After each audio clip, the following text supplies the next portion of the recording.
The diplomatic shuttle drifted down through the clouds of Ithara like a silver arrow, sunlight flashing off its polished hull. Captain Elias Vance sat strapped in the co-pilot's chair, hands resting on his knees. He'd been on dozens of diplomatic missions before, but never to the world of the Luminara, the crystal-skinned, light-born people who ruled half this star sector. The planet looked like a jewel from orbit. Vast plains of silver grass shimmered in the breeze, and mountain ranges glowed faintly as if lit from within. The capital city, Aristel, was built around a towering palace that sparkled with 1,000 colors. Elias wasn't here for beauty, though. His orders were simple: negotiate trade agreements, strengthen political ties, and leave before anyone had time to get offended. Luminara politics were famous for their complexity, and humans were still newcomers in this part of the galaxy. Beside him, Ambassador Keller gave a small cough. "Remember, Captain, we are guests in a royal court. Speak only when spoken to. Don't touch anyone without permission, and absolutely do not interrupt the Queen." "I got it," Elias said. "Don't start an interstellar incident. Easy." "You'd be surprised how many people fail at that," Keller muttered. The shuttle touched down in the palace's landing bay, where the air smelled faintly of warm metal and blooming flowers. Tall figures awaited them, Luminara guards in armor that looked like liquid silver. Their faces were smooth and pale, almost translucent, with faint streams of colored light moving beneath their skin. The leader of the guard stepped forward. "Captain Elias Vance, Ambassador Keller, the Queen awaits." They were escorted through glittering corridors lined with crystal pillars. The light inside the palace shifted constantly, as if the walls themselves were breathing. Finally, the doors to the throne chamber opened. Elias had seen images of Queen Sereth before, but nothing compared to the real thing. She sat on a throne carved from a single piece of star crystal, her long robes flowing like molten gold. Her eyes glowed faintly, but there was a sadness there, a shadow that did not belong to a ruler of her power. It was common knowledge that her husband, King Thalion, had died only months earlier. Official reports called it an accident. Rumors whispered of assassination. Ambassador Keller began the formal greeting, speaking in careful, respectful tones. Elias stood beside him, quiet and still. And then, halfway through the ambassador's speech, the Queen's gaze locked on Elias. "You," she said, her voice carrying easily across the chamber. "Step forward." Elias blinked. "Me?" Keller shot him a warning look, but the Queen's command left no room for refusal. He walked toward her, each step echoing in the vast hall. When he stood before the throne, she studied him with a strange intensity, as if weighing something far beyond his understanding. "You are human," she said. "Yes, Your Majesty." Her lips curved faintly. "You are unbound? No mate? No oath?" The question startled him. "That's correct." The Queen rose from her throne. Her movement was fluid, almost unearthly, and when she stood before him, she was taller by half a head. She reached out, her fingers hovering just short of his chest. "Then I have a request, Captain Vance. One that you cannot refuse without bringing shame to your people." Elias's instincts flared. "What request?" Her voice rang out clearly, every courtier leaning forward to hear. "Be my temporary consort. Stand at my side until the season of mourning is over." The room fell silent. Even the glowing light in the walls seemed to freeze. Elias's mouth went dry. Temporary consort? That sounded like, well, exactly what it sounded like. He opened his mouth to speak, but Ambassador Keller grabbed his arm. "Your Majesty," Keller said quickly, "surely this is—" The Queen's eyes flashed. "To refuse a royal proposal made in public is to declare insult against the crown." Is that the stance of the Terran people? A ripple of tension spread through the crowd. Elias thought fast. If he refused, it could undo years of careful diplomacy. If he accepted, he'd be stepping into something dangerous, politically and personally. He straightened. If this will serve peace between our peoples, then I accept. A low hum filled the air as the Luminara courtiers reacted. Some with approval, others with outrage. Queen Sareth's expression softened just slightly. Then it is sealed. From this moment, Captain Elias Vance is my consort. The rest of the meeting blurred for Elias. Formalities continued, agreements were discussed, but all he could think about was the strange turn his life had just taken when the court was dismissed. 2 palace attendants led him to a set of private chambers, not far from the Queen's own. The rooms were beautiful, walls lined with crystal that glowed with soft, shifting colors. As soon as the attendants left, Keller stepped inside, shutting the door behind him. His face was pale. "Do you have any idea what you just agreed to?" "I'm guessing more than just holding her hand at dinners," Elias said dryly. "Being the Queen's consort isn't symbolic here," Keller said. "It means constant. Public appearances. It means living in the palace. It means being a target." "Target?" "Her enemies won't like a human at her side. They'll see you as a weakness or a challenge, and if the rumors about her husband's death are true," Keller shook his head. "You'd better be ready." That evening, Elias attended a private dinner with Queen Sareth. The room was small, the table a simple crescent shape with dishes that shimmered faintly in the light. "You look uneasy," she said after the attendants had left. "I didn't expect my first day here to end with a royal engagement." "It is not an engagement," she said, sipping from a crystal cup. "It is a shield. My position is delicate. Many would challenge my rule, but few would dare risk open insult to a foreign ally. By making you my consort, I gain protection." "And what do I get?" She studied him for a long moment. "A place in history, and my gratitude." Elias leaned back. "I'm not sure those will stop a knife." The Queen's expression didn't change, but her voice dropped lower. "I did not choose you for nothing, Captain Vance. You are not bound by our customs, and you have no ties in this court. That makes you dangerous to my enemies." There was no flattery in her tone, only calculation. Elias realized that whatever else she might be, Queen Sareth was a survivor. Later that night, Elias stood on the balcony outside his new chambers. The city of Aristel stretched out below, lights reflecting in the silver rivers that wound between its crystal towers. Somewhere, in the distance, music played, strange and haunting. He wondered if he had just made the smartest move of his career, or the last. The next morning, Elias Vance woke to the sound of soft chimes. The palace did not use alarms, only gentle tones that seemed to echo in the mind. He sat up, still adjusting to the strange bed, its surface firm but shaped perfectly to his body. A palace attendant stood just inside the doorway. Her crystal-like skin glimmered in the morning light. "Captain Vance, the Queen requests your presence for the morning council." Elias rubbed his face. "The Queen requests, or the Queen commands?" "In Ithara, there is no difference," the attendant said politely. The council chamber was circular, the walls alive with shifting patterns of light.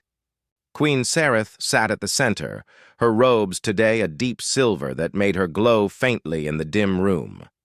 Around her sat a half-dozen advisors, each one a figure of elegance and pride. When Elias entered, conversations paused. Eyes turned to him, some curious, others cold.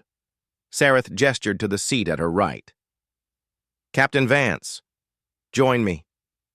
He took the chair, feeling every gaze in the room press against him. "This morning," Sareth said, "we discussed the security of our borders and the festival preparations." She turned to Elias. You may speak if you wish. You are my consort now. Your words carry weight. The room shifted slightly. Some advisors stiffened at her words. Elias understood the game. She was publicly raising his status, forcing the court to treat him as more than a human guest. The discussion began. Advisors spoke in careful, flowing sentences about trade shipments, festival logistics, and troop placements. Elias listened, saying nothing, until one advisor, a tall, thin man with blue light flickering under his skin, brought up reducing guard patrols during the Festival of Stars. "That's a bad idea," Elias said before he could stop himself. Every head turned. The thin advisor's eyes narrowed. "And why does the human think so?" Elias leaned forward. "Because in my world, big events attract trouble. Reduce your security and you're inviting someone to cause chaos, especially if you already have enemies waiting for a chance." Silence followed. Then Sareth smiled faintly. "The captain speaks from experience. The patrols will remain doubled during the festival." The thin advisor looked displeased, but he said nothing. Elias had the feeling he'd just made his first court enemy. After the council, Sareth led Elias through the palace gardens. Crystal trees shimmered overhead, their leaves catching light like tiny prisms. "You spoke well," she said. "You will not be liked for it." "I didn't come here to be liked," Elias said. "I came here to keep the peace, even if it's not the peace everyone wanted." Her gaze lingered on him. "And if keeping that peace means standing against my court?" He shrugged. "Then I'll stand." A small smile touched her lips. Good. That afternoon, Elias was introduced to the role's more ceremonial duties. First came the formal robe fitting. A team of attendants measured him for clothes that shimmered faintly, woven with threads of light. The fabric felt warm against his skin. "Your role requires you to be seen," one attendant explained. "When you stand beside the queen, you are part of the image of her rule." Then came etiquette lessons. A stern instructor corrected his posture, his hand movements, even the way he bowed. "You may be human, but when you walk beside her, you must walk as one of us," the instructor said. By the time evening came, Elias was exhausted, and that was before the banquet. The banquet hall was a cathedral of light, with a ceiling that shifted between day and night as guests dined. Nobles from across Ithara had gathered, each dressed in robes that blazed with shifting colors. Music played from instruments that looked like floating shards of glass. Sareth entered first, every head bowing as she passed. Elias followed at her side, feeling like every eye in the room was measuring him. They sat together at the head table. Dishes unlike anything Elias had seen were served. Translucent fruits that glowed softly, meats that seemed to hum faintly, and drinks that shimmered with shifting colors. The queen spoke with guests, but now and then she leaned toward Elias. "That is Lord Ivar," she murmured once, gesturing to a tall noble with a cold smile. "He has many allies and ambitions beyond his station. Watch him." Later, she pointed to a woman in crimson robes. "Lady Theron. She opposed my coronation. She smiles in public, but she would see me gone." Elias quickly realized this wasn't just dinner. It was reconnaissance. Sareth was mapping the battlefield of her court for him. Halfway through the banquet, a moment of silence fell as a servant approached with a tray. The servant bowed to Elias first, not the queen, a breach of etiquette.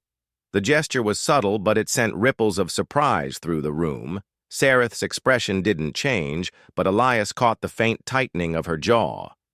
He looked at the servant.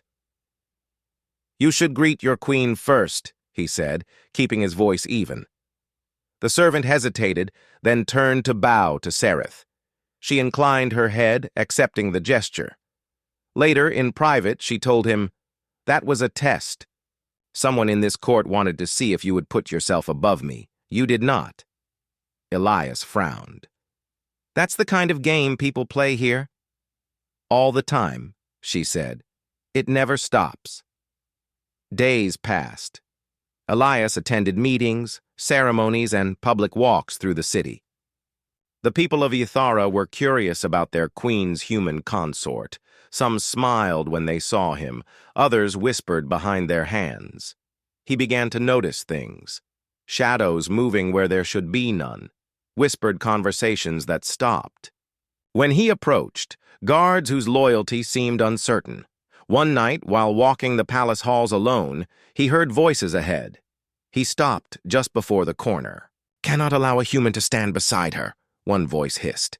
"It makes her weak." "And yet the people talk of nothing else," another replied. "They see something bold, dangerous. It frightens the court. Then we must remind them why fear exists." Elias stayed silent, memorizing the voices before slipping away. The next morning, he told Sarith what he'd overheard. She didn't seem surprised. "They will test you again," she said. "They will try to make you fail. And if you do, they will turn that failure against me." Elias crossed his arms. "Then I won't fail." She studied him for a moment, then said, "Be ready. The Festival of Stars is in 3 days. It will draw crowds from across the sector. And every rival I have will be there. This will be your first real test as my consort. And if I pass?" Her gaze softened slightly. "Then they will start to fear you as much as they fear me." That night, Elias stood again on his balcony, looking out at the glowing city. Somewhere below, preparations for the festival had begun, lights being hung, music drifting up from the streets, but in his mind, he saw only the faces of those in the council, the nobles in the banquet hall, the shadowed figures whispering in. The corridor. This wasn't just about standing beside a queen, this was a battlefield, and the war had already started.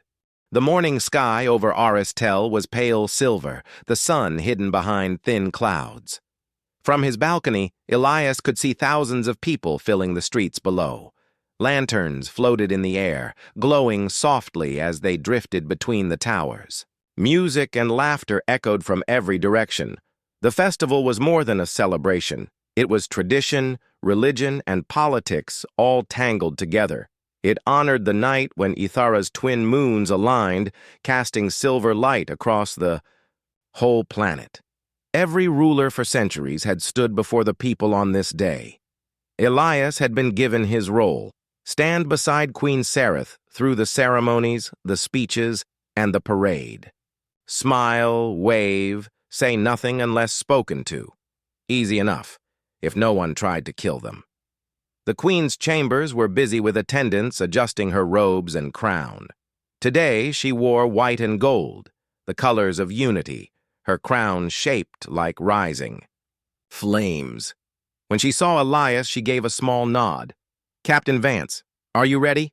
"As ready as I can be when everyone in the city's staring," he said. She smiled faintly. "Good. Let them stare." The parade began in the palace square. A grand platform carried them slowly through the city streets, guarded by soldiers in silver armor. The crowd cheered, tossing petals that glimmered as they fell. Children waved small banners, and merchants shouted blessings from their stalls. Sarith moved like a queen born for such moments, calm, graceful, untouchable. Elias tried to match her presence, keeping his shoulders straight and his gaze steady. But as they neared the Grand Plaza, his instincts prickled. The crowd's cheers were loud, but beneath them, he caught a faint hum.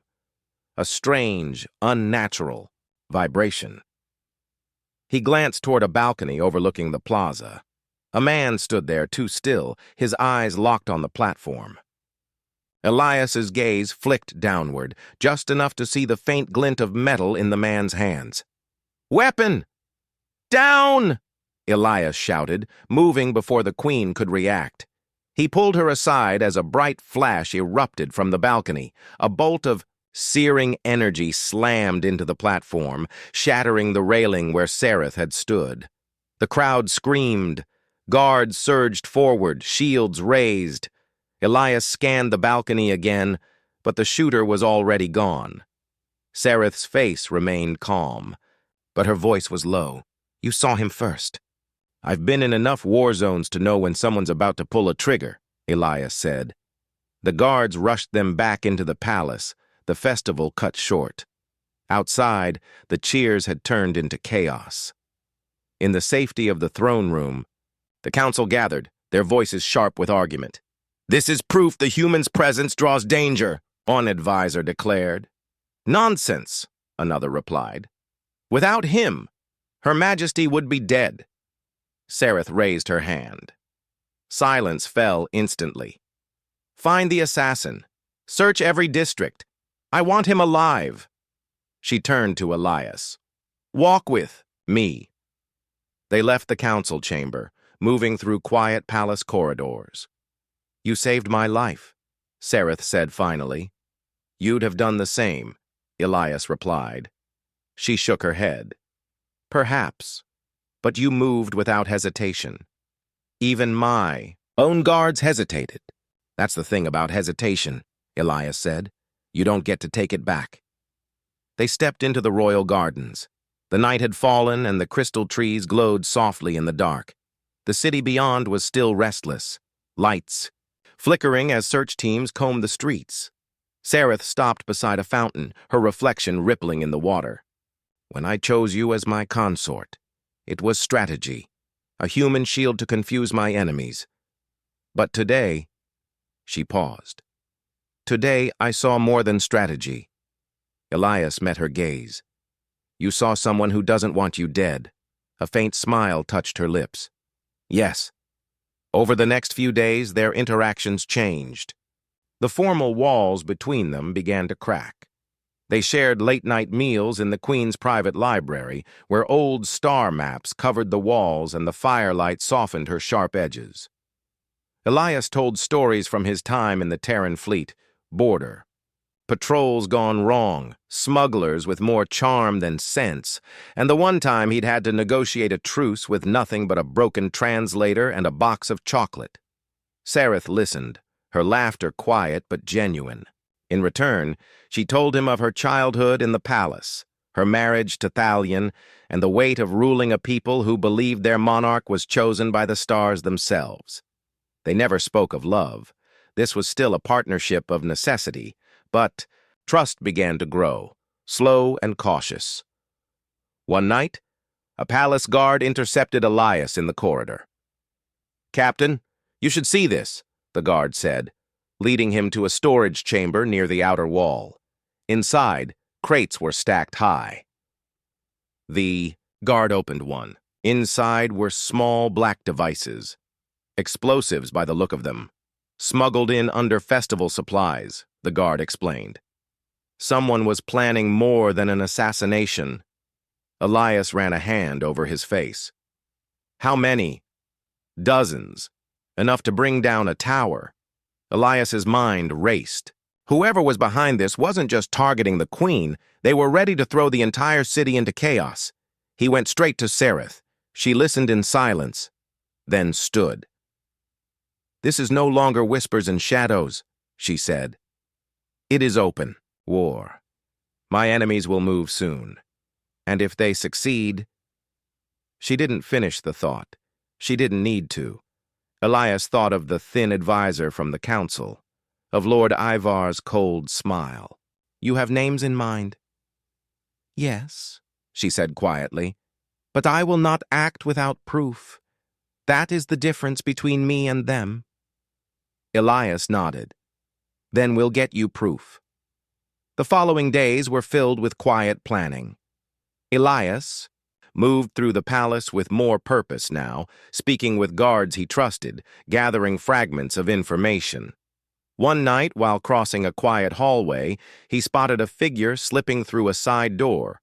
Curiosity and suspicion pulled him after them. The figure moved quickly through the lower halls, finally entering a small, dimly lit chamber. Inside, two others waited. The explosives failed, one hissed. The human interfered. "We must strike before the queen tightens her guard," another said. "The coup must happen soon." Elias didn't wait to hear more. He slipped, away before they could notice him. In Sereth's private chambers, he relayed everything he'd heard. Her eyes darkened. "They will make their move within days. We must be ready." She stepped closer, her voice dropping. "You understand, Elias? When this begins, there will be no safety. Not for me, not for you." He held her gaze. "Then I'll stay close." Something passed between them in that moment. Not romance, not yet, but a silent promise. That night, as Elias stood again on his balcony, the city seemed different. The festival lights were gone, replaced by the tense glow of watchfires on the palace walls. Somewhere in the streets, enemies were gathering. He knew one thing for certain. The Queen's war was now his war. And if they were going to survive, they would have to fight it together. The palace was alive with light and music. Tonight was the night of stars, the grand celebration after the festival's abrupt end. Nobles, dignitaries, and foreign envoys filled the great hall. The air was thick with rich perfumes and the hum of whispered secrets. Queen Sereth stood at the center, radiant in her gown of midnight blue, studded with tiny lights like distant stars. Elias Vance stood at her side, his posture firm, eyes sharp. But beneath the beauty and laughter, a storm was gathering. As the orchestra played a haunting melody, a servant approached Elias discreetly. "Captain Vance, a message from the outer. Guard." He nodded and slipped away toward the palace corridors. In a quiet hallway, a guard awaited him, breathless. "Captain, the palace is under attack. The eastern wall is breached." Elias's heart hammered. "How many?" "Dozens of armed men. They're moving fast." He took a deep breath. "Alert the Queen. Lock down all access points. Gather the loyal guards." Back in the hall, Sereth saw Elias returning, his face grim. "The palace is attacked," he whispered. "The coup has begun." Her expression hardened. "Then we fight," she turned to the assembly. "This night is not over. You will remain here, protected. My consort and I will deal with the threat." Some nobles gasped, but none dared leave. Elias moved quickly through the palace, rallying guards and organizing defenses. The attackers were better armed than expected, blasters and explosives hidden under cloaks. But Elias was not a soldier, only by title. Years in the Terran fleet had taught him how to fight smart, to use strategy over brute force. He stationed sharpshooters on balconies, ordered patrols to seal inner doors, and set traps in the corridors. The palace, ancient and full of twists, worked to their advantage. The first clash came at the eastern wall. A group of rebels tried to storm the gate, but guards fired from above.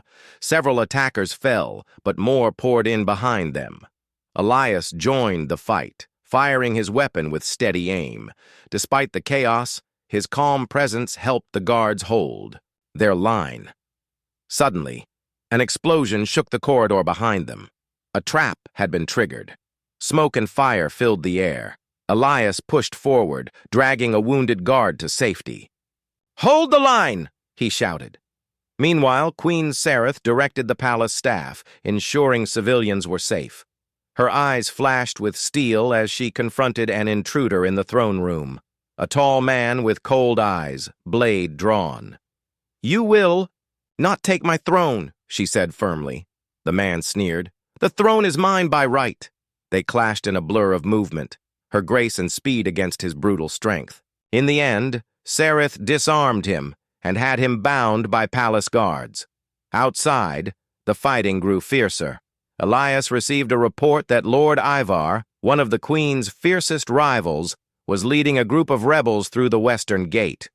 That man's ambition will be his downfall, Elias muttered. He moved swiftly to intercept. In the palace's twisting corridors, Elias encountered Lord Ivar and his men. "Captain Vance," Ivar sneered. "Did you really think a human could protect her?" Elias leveled his weapon. "I'm here to prove you wrong." A brutal fight erupted, blasters flashing, weapons clashing. Elias fought with precision and determination, pushing back the rebels, step by step. Back in the throne room, Sareth joined Elias after securing the prisoners. "The palace holds," Elias said, breathing hard. "For now," she replied. "But this is only the beginning." They exchanged a look, a mix of exhaustion and determination. The rebels retreated to the palace courtyard, regrouping for one last assault. Elias and Sareth stood side by side on the balcony, watching the enemy gather. "We can't let them take the palace," Sareth said. "No," Elias agreed. "But we can turn this fight into something they never expected." He explained his plan, a risky move involving the palace's ancient defense systems, forgotten by most, but still functional. Under Elias's direction, palace engineers reactivated hidden energy barriers and defense drones. When the rebels charged again, they were met with walls of force and automated fire. Confused and trapped, their assault faltered. Elias led the counterattack, driving the rebels back through the gates and out of the city. As dawn broke, the palace stood strong, the coup crushed, for now. Sareth and Elias surveyed the damage. The palace was scarred, but their bond was stronger than ever. "You fought well," she said quietly, "and you led like a true queen." She smiled. "Together we can face anything." That night, the city celebrated the queen's survival. Elias stood beside Sareth once more, not just as consort, but as partner, protector, and friend. The war was far from over, but for the first time, hope glowed brighter than fear. The palace was quiet now, but the air still carried the weight of recent battles.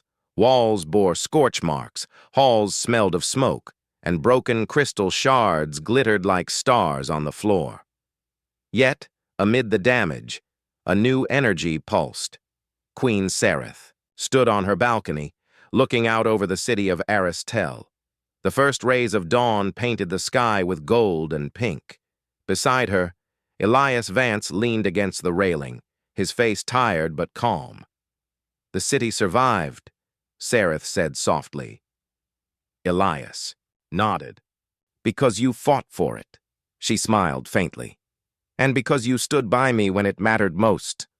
The coup had been crushed, but its echoes remained. The nobles who had plotted against her were in custody, their influence shattered. Yet Sareth knew the court's politics would never be simple again. Trust had to be earned anew, especially for a queen who had chosen a human as her consort. In the Great Hall, the council gathered for the first time since the attack. Sareth's voice was steady as she addressed them. "The threats to our rule have been clear. We must rebuild, not just our palace but our unity. Our enemies hoped to divide us, using fear and hatred." She paused, eyes locking with several council members. "But we will not let them succeed. We will face the future together." Elias stood nearby, watching her. The council members glanced at him, some still wary, others respectful. He no longer felt like an outsider, but as part of Ythara's future. One advisor stepped forward. "Your Majesty and Captain Vance, your actions have saved us. The court owes you both its loyalty." Sareth inclined her head. "Then loyalty will be rewarded with truth and fairness." After the meeting, Sareth and Elias walked through the palace gardens, now quiet and peaceful. "You've changed this court," she said. Elias smiled. "I've only tried to do what's right. And sometimes, what's right isn't easy." He stopped and looked at her. "I don't expect the court to accept me overnight, but I want to stand beside you, not just as consort, but as partner." Her eyes softened. You already are. Days turned into weeks, and life slowly returned to normal. The Festival of Stars resumed, this time filled with genuine joy. Elias joined Sereth on stage, greeting the people not just as her protector, but as her chosen partner. The crowd's cheers were louder and warmer than before. In private moments, Elias and Sereth grew closer. They shared stories, hopes, and quiet laughter. Though the scars of war remained, their bond healed the wounds. One evening, under the twin moons of Ithara, Elias stood beside Sereth, their hands brushing lightly. "Do you ever regret coming here?" she asked quietly. He shook his head. "Never. This place, these people, you. It feels like home." She smiled, the light of the moons reflecting in her eyes. "Then stay," she whispered.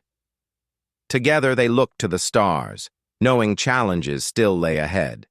But now they faced the future united, stronger, wiser, and ready for whatever came next.